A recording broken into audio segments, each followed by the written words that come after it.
नमस्कार, मैं हूं चंदू सोजतिया और आप देख रहे हैं सिटी न्यूज़ चैनल। प्रकरण आज का धारनी पुलिस का आतंक भाग 3 और एफआईआर का पोस्टमार्टम। जनवरी माह में हुई यह घटना आज तक अधूरी रह गई। पूरी करने की कुछ प्रक्रिया रहती है, वह जो प्रक्रिया होनी चाहिए उस प्रक्रिया का पूरी तरह उपयोग नहीं हुआ। मैंने पहले भी बताया कि कहीं झगड़ा हो जाता है तो कानून के अनुसार सब चीजों के कुछ न कुछ कानून बनाए गए, उसके अनुसार पुलिस कार्रवाई करती है, जिसमें फिरियादी भी होते हैं, आरोपी भी होते हैं। 2 दिन हमने 2:30 बजे से 3 बजे तक की जो घटनाक्रम हुई 17/1/2024 को, मैं तारीख बता रहा हूँ, जनवरी की 17 तारीख। समय करीबन 2:30 से शुरुआत, 3 बजे तक का कन्फर्म है।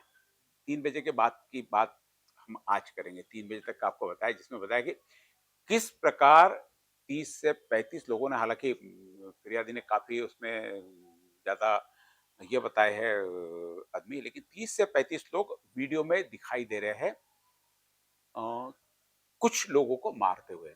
हाथ में सभी प्रकार के, जिसे हम औजार कह सकते, लकड़ी है, पाइप है, दराती है। दूर से कहीं कुराड़ी वीडियो में नजर नहीं आती है, और भी कुछ हो सकते हैं जो हमको लकड़ी सदृश इसमें दिखाई दे रहे हैं। उसके बाद उसमें से 2 घायल लोग पुलिस स्टेशन जाते हैं। ये सब 3 बजे के पहले का, यानी 2:30 से 3 के बीच में घटी हुई घटना है। 2:30 बजे से हमला शुरू हुआ, आधी घंटा दौड़ने भागने में, मारने पीटने में, गिराने में लग जाता है। आधी घंटे तक वहां तांडव चलता रहा, और जब वो वहां पर जाता है तो मैंने पिछले वीडियो में बताया कि वहां से उनको हकाल दिया गया।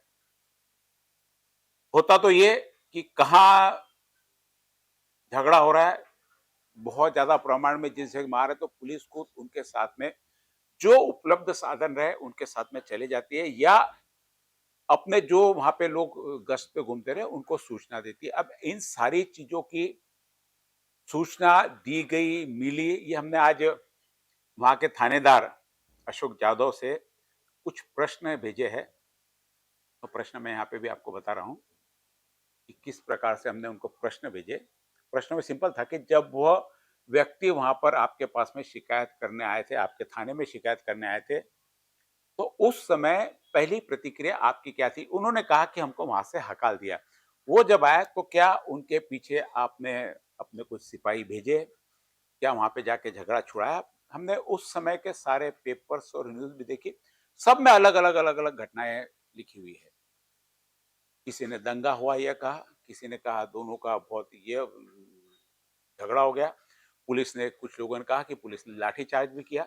तो इन सारी चीजों की क्या पुलिस के माध्यम से हमको जानकारी मिलेंगी?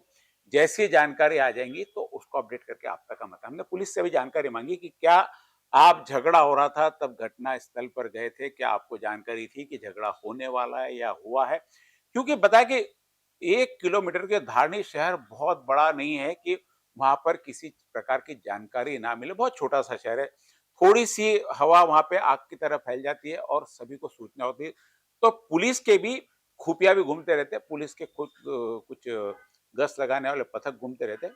तो सूचना पुलिस के पास में नहीं मिली होंगी, ऐसा मानने को हम तैयार नहीं है। हो सकता पुलिस कहे कि हमको सूचना ही 3 बजे मिली, जब वो आए तो उसके बाद में क्या हुआ, यह सारे प्रश्न हमने आज थानेदार अशोक जादव से पूछे। अब क्या जवाब आता है, क्योंकि हर चीज का जवाब देने के लिए उनको जो स्टेशन डायरी है उसमें उसकी नोंद होनी चाहिए। यदि फिरियादी आया है, कोई आया है, तो उसकी नोंद क्या हुआ, नहीं हुआ। कई बार हो सकता है कि इमरजेंसी में हमको इतना लिखने को भी समय, तो उस समय भी कुछ लोगों को रवाना करके वहां पे डायरी में नोंद की जाती है कि भाई इस जगह पे जाने, क्योंकि क्या होता है, नोंद होना जरूरी है। बिना नोंद के, हाँ, रास्ते में कोई आपको दिख रहा है तो वो भी वहां पे कंट्रोल रूम में सूचना दे दे के कि यहाँ पे ऐसा ऐसा।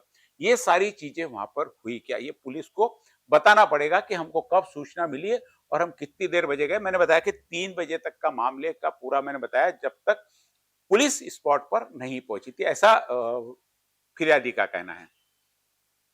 3 बजे वहां पे फिरियादी फिरियाद करने भी आता है, जिसको वहां से हड़ताल दिया जाता है।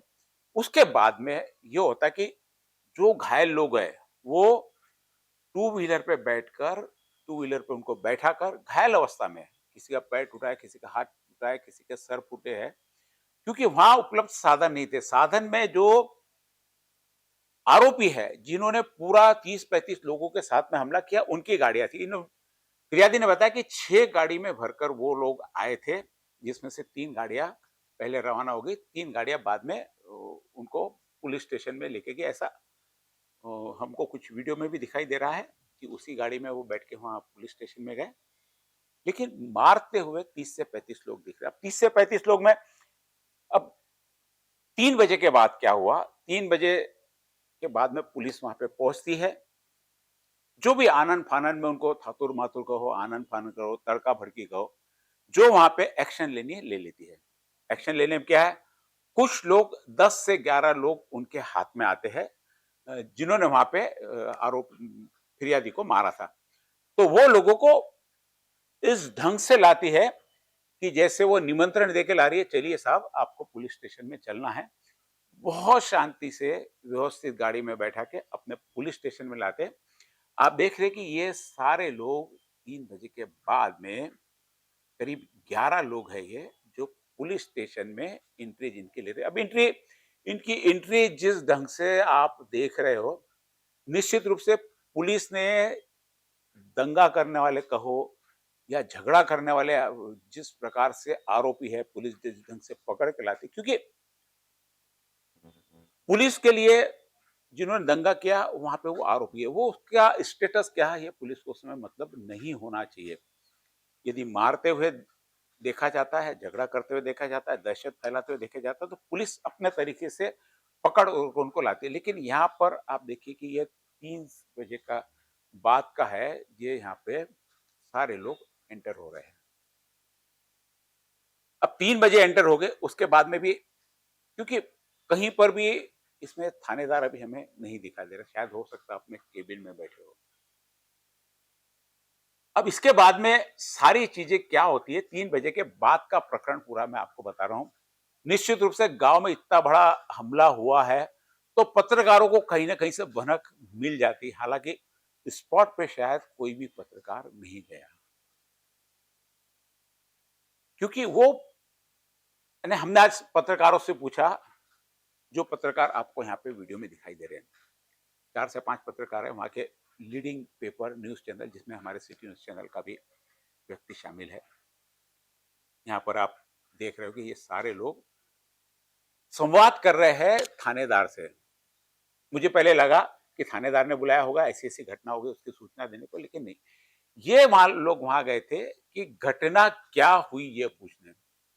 हमारे यहाँ प्रथा अमरावती जिला कहो, शहर कहो, इस प्रकार से हो गई कि कोई घटना हो गई तो हम पुलिस से जाकर पूछते हैं कि घटना क्या हुई, और जो प्रकार से हमको पुलिस बताती है, प्रेस नोट लिख के देंगी, प्रेस कॉन्फ्रेंस लिख के देगी, वह की वह सूचना हम हमारे पत्र के माध्यम से, हमारे चैनल के माध्यम से वैसी की वैसी सूचना चला देने की आदत है। हकीकत में पीछे क्या हुआ यह देखने कोई नहीं, और विशेषकर धार्मिक या पत्रकार तो बिल्कुल नहीं जाते हैं। जो पुलिस ने कह दिया वह मान लिया, क्योंकि कई बार ऐसे पत्रकार, पिछली बार एक पत्रकार ने सारी एमआरजीएस के कुछ काम थे उसके बारे में शिकायत दर्ज की, और उस शिकायत के बारे में उस पत्रकार और बाकी लोगों के साथ में ऐसा पूरा प्रशासन ने जाल बिछाया, भ्रष्ट अधिकारियों ने जाल बिछाया कि कई लोगों को शहर छोड़ के भागना पड़ा। तो वहां का पत्रकार भी प्रशासन से डरा हुआ है।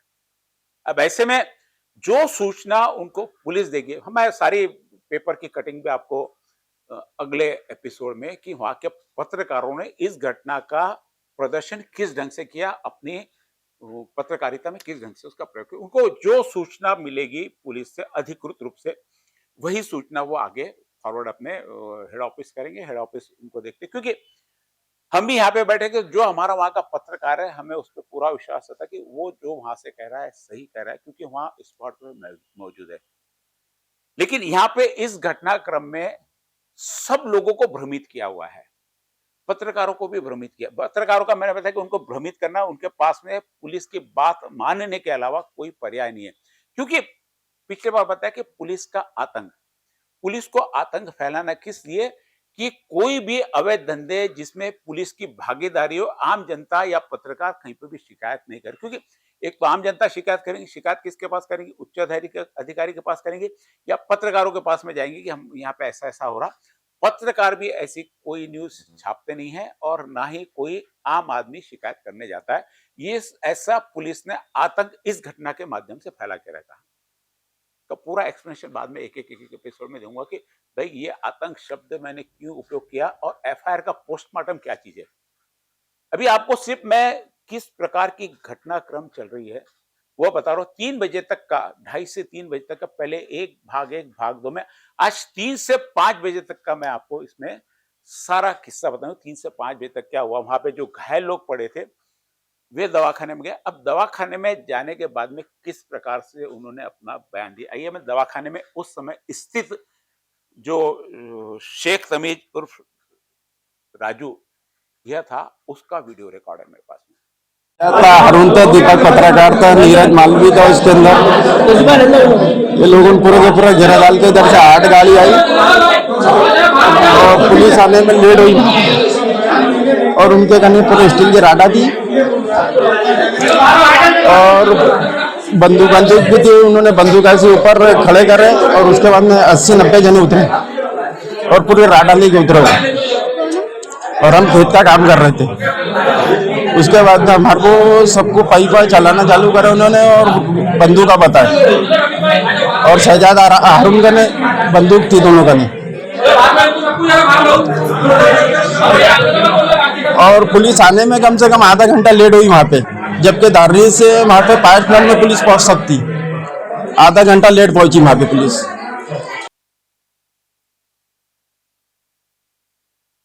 ये थे राजू जिन्होंने कहा संख्या में कुछ भी हो सकता, कभी 50-60 कभी 70-80, क्योंकि जब आदमी को सर पे चोट लगती है, पूरे आंख पे चोट और पूरा परिवार ये शेख बशीर के 4 लड़के, शेख बशीर खुद और एक भतीजा, ऐसे 6 लोग यहाँ पे पीड़ित के रूप में दवाखाने में भर्ती थे। पूरे परिवार को इस 30-35 लोगों ने बेरहमी से मारा जो आपको दिख रहा है वीडियो में। और ऐसा नहीं हो सकता कि वहां की जनता ने और पत्रकारों ने ये सब चीज ना देखी हो। लेकिन ये वीडियो मैं दिखा रहा हूं, इससे पहले शायद मुझे नहीं लगता कि कहीं पे भी किसी भी चैनल द्वारा ये प्रदर्शित हुआ होगा, क्योंकि वहां से यह वीडियो बाहर निकलने ही नहीं दिया गया।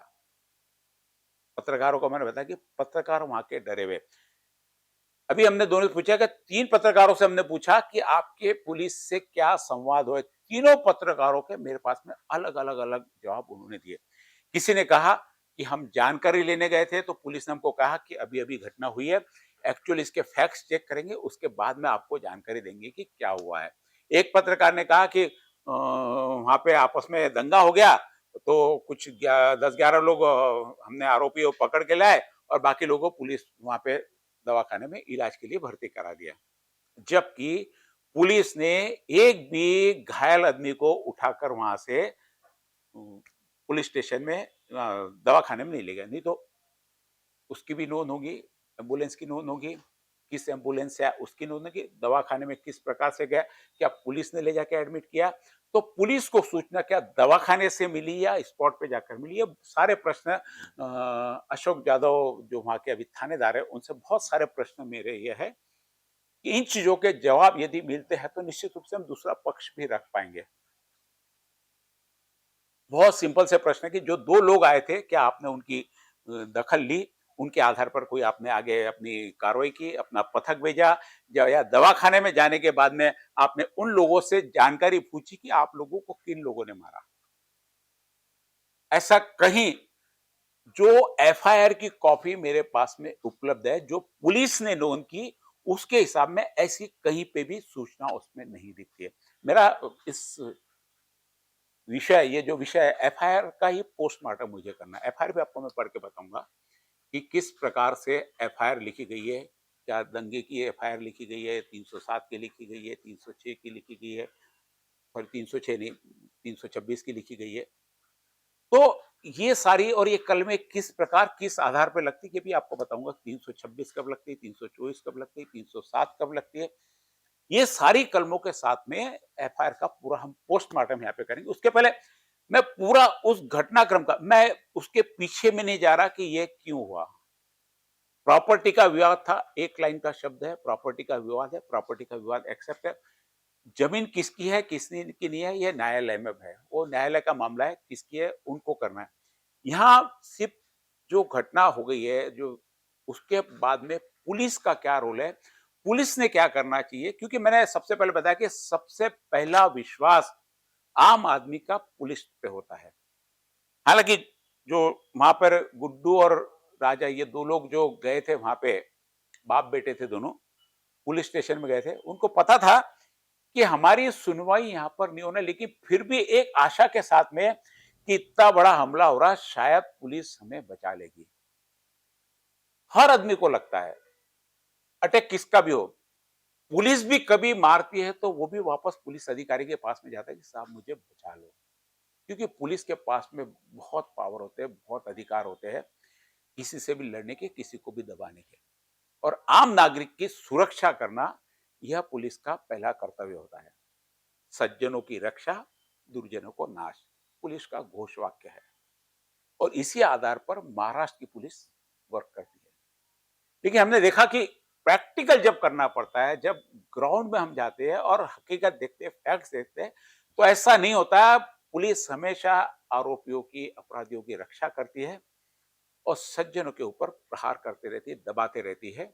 कई उदाहरण इसके मिल जाएंगे। कोई एक उदाहरण, ये धारणी कोई पहला उदाहरण नहीं है कि जहां पे पुलिस का अत्याचार हुआ। इससे पहले कई उदाहरण है, अमरावती में कई उदाहरण हम देखते हैं, ग्रामीण में कई उदाहरण देखते हैं। अभी कल ही एक और घटना आई पुलिस द्वारा मारने की, हमारे पास में अभी अधिकृत रूप से आने की है। जैसी आएंगे वह भी हम आपको बताएंगे। पिछले बार शीतली थापा प्रकरण में भी हमने यह मामला उठाया था, तो जिसमें 3 लोगों को सस्पेंड किया गया था और थानेदार को कंट्रोल रूम में अटैच किया था, जिसके मानवाधिकार में अभी केस चल रही है। 15 तारीख को वापस अमरावती पुलिस की वहां पर सुनवाई है। सुनवाई है ना, पुलिस को अपना पक्ष रखना है। उनको, पुलिस को शोकाज दिया कि भाई आप पर ऐसे ऐसे आरोप क्यों नहीं लगाया जाए, उसका जवाब पुलिस को देना। वो मानवाधिकार में अभी केस चल रही है। लेकिन मैं बता रहा था कि पुलिस का अत्याचार यह पहला नहीं है और शायद आखिरी भी नहीं होगा। क्योंकि कई पुलिस वाले बताया कि दहशत निर्माण करके अपना प्रभाव बनाना चाहते, ताकि कोई भी उनके कार्य क्षेत्र में आए। और उसमें भी क्या होता है कि कई लोगों की शिकायतें नहीं लिखना, छोटी मोटी शिकायतें नहीं लिखना, जीरो क्राइम रिकॉर्ड बना के अपना भी रिकॉर्ड बनाना चाहते। तो ठीक है ना, शिकायत लिखो, लेकिन जो दोनों लोग आते हैं उनको समझा के भी भेज दिया, तो इस काम को हम अच्छा ही मानेंगे कि पुलिस अच्छा काम कर रही है। लेकिन उसमें आपका उद्देश्य ये होना चाहिए कि दोनों लोगों को समझा के हम लोगों को यहाँ से भेज देना है। यह नहीं कि दोनों को प्रताड़ित करो और दोनों से जो भी जिस प्रकार से भी व्यवहार करना है वो नहीं करना चाहिए। अब हमने इन सब चीजों पे अभी कल शेख तमीज से पूछा है कि भाई वहां पे क्या हुआ था, तो हमने हर इससे अलग अलग अलग अलग सबका एक प्रकार से, ठीक है, गिनती आरोपियों की गिनने में हो सकती है, कोई 35-40 बोलेगा, कोई 50-60 बोलेगा, कोई 70-80 बोलेंगे। लेकिन घटनाक्रम जो बता रहे कि 6 गाड़ियां आई हुई है, उसके बाद में उन्होंने आए और हमको मारे, पुलिस ने हमारी मदद नहीं की। आइए देखते हैं शेख तमीज का वीडियो। मैं 17 जनवरी को मेरे खेत में परिवार के संगत में काम कर रहा था।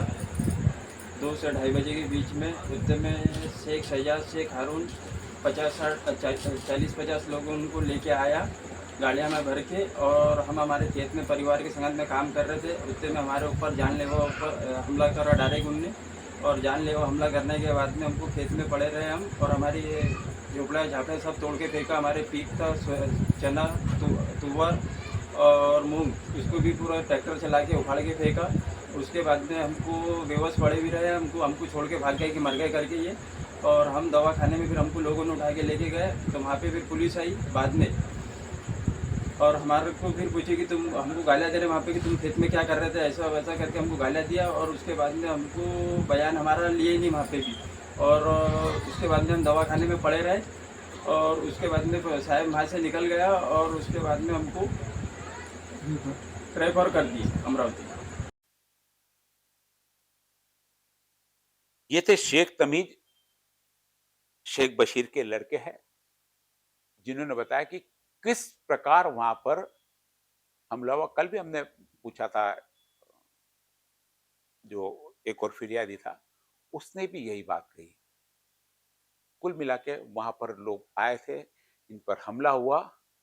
मैं ये बार-बार आपको इसलिए बता रहा हूँ कि ये सब चीज़ें एक प्रकार से याद हो जाए, ताकि जब हम एफआईआर का पोस्टमार्टम करें, कि भई जो एफआईआर लिखी गई है, वो किस प्रकार लिखी जानी चाहिए थी और किस प्रकार लिखी गई है।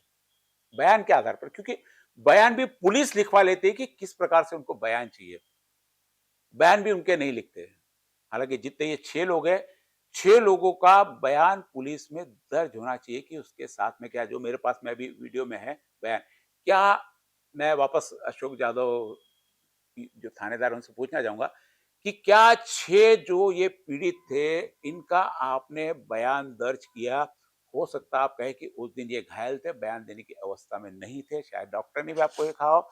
लेकिन उसके बाद में जब ये ठीक हो गए थे, बुरहानपुर में अपना इलाज करवा रहे थे, क्या बुरहानपुर पुलिस को भेजा गया कि वहाँ से उनका बयान लेके आओ? बुरहानपुर आने के बाद में क्या इनको कभी थाने में बुलाया गया या इनके जाके बयान लिए कि आपके शिकायत के बयान लिखे गए? और जो लोग आपको वहाँ पे 30-35 दिख रहे, क्या उनको उनकी शिनाख्त की गई कि वो लोग कौन थे और वहाँ पर इतने लोग एक साथ में कैसे जमा? मैं इसका भी कारण आपको दूँगा कि वो लोग क्यों और क्या किस प्रकार से बुलाए गए? क्या कोई ऐसा शब्द बोला गया था कि जिसके कारण लोग आक्रोशित होकर वहाँ पर आ जाएँ? ये आपको बताऊँगा। मैंने साथ में जो इनके 6 लोगों के मुखिया घर प्रमुख है, शेख बशीर से भी हमने उनका बयान बुलवाया है। आइए देखते हैं शेख बशीर को। मैं शेख बशीर शेखलाल।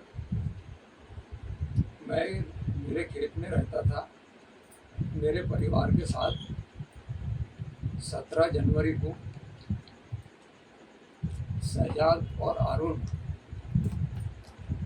पटेल्स के साथ में 40 से 50 लोग मेरे खेत में आके इन्होंने हमला किए। मेरे परिवार में हमला किए, इन्होंने जान से मारने की कोशिश करे। इसके अंदर अब मेरा पूरा परिवार जख्मी हो गया। यही हालत,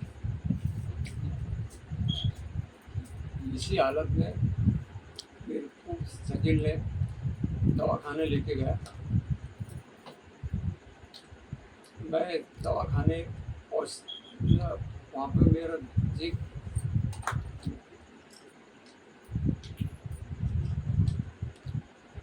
मैं उस टाइम में बेहोश की हालत में था और मेरे बच्चे भी वहीं दवाखाने में थे सब। वो भी उनको बुरहानपुर रेफर करे हमको। आज तक का हमसे कोई बात का पुलिस ने बयान ली नहीं। मेरा जो घर था खेत में, जिस जगह मैं खेत में रहता था, उस जगह टूटा फूटा सामान सब तोड़ फोड़ के फेंक दिए और शहजाद ने पूरा तोड़ने लगे। वो खेत में आज भी पड़ा है।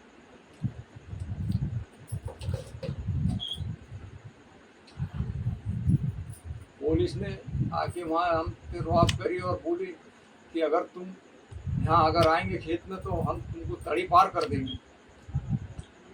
तो आज तक का हमारा कोई किस्म का बयान लिए नहीं गया, उल्टा झूठी केस हम पर ही लगा दिए।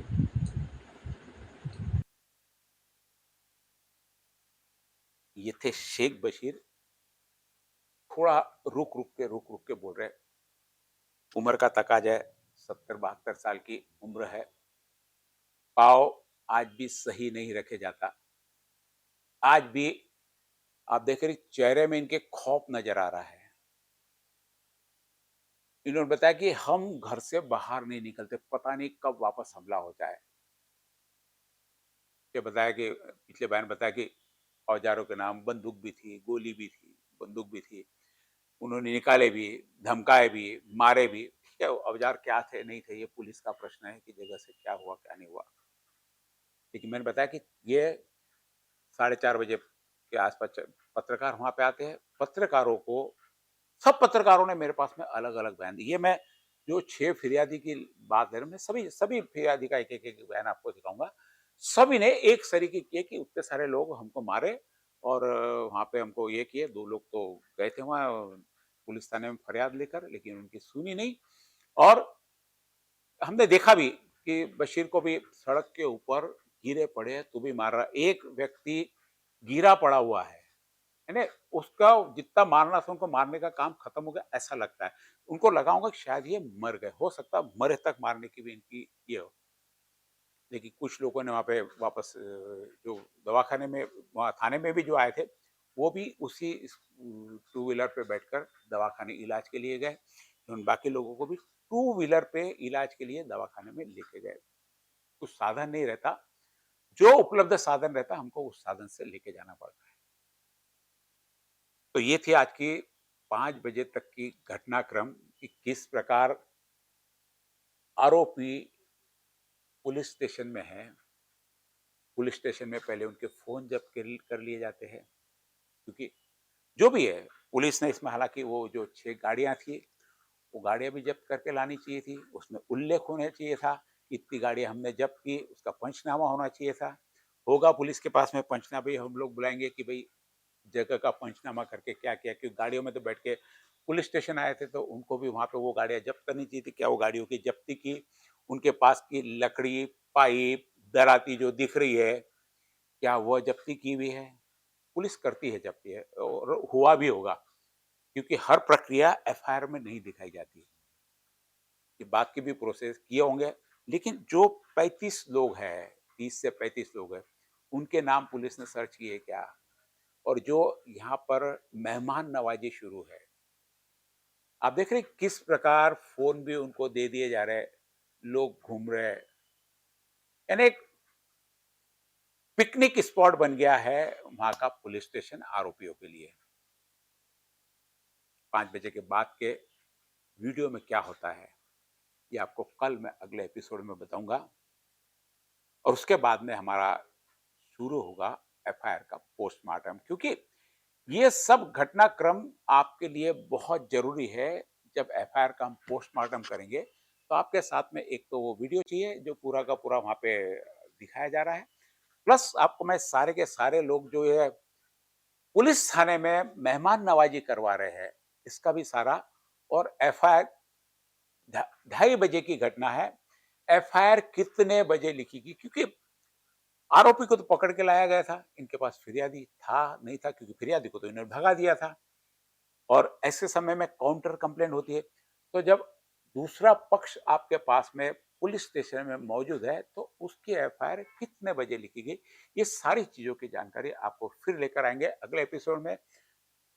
अशोक जाधव थानेदार से बहुत सारे प्रश्न जो इसके माध्यम से कि पुनः कि उस दिन जो 2 व्यक्ति आपके थाने में आए थे, उनकी फरियाद पे कोई कार्रवाई हुई?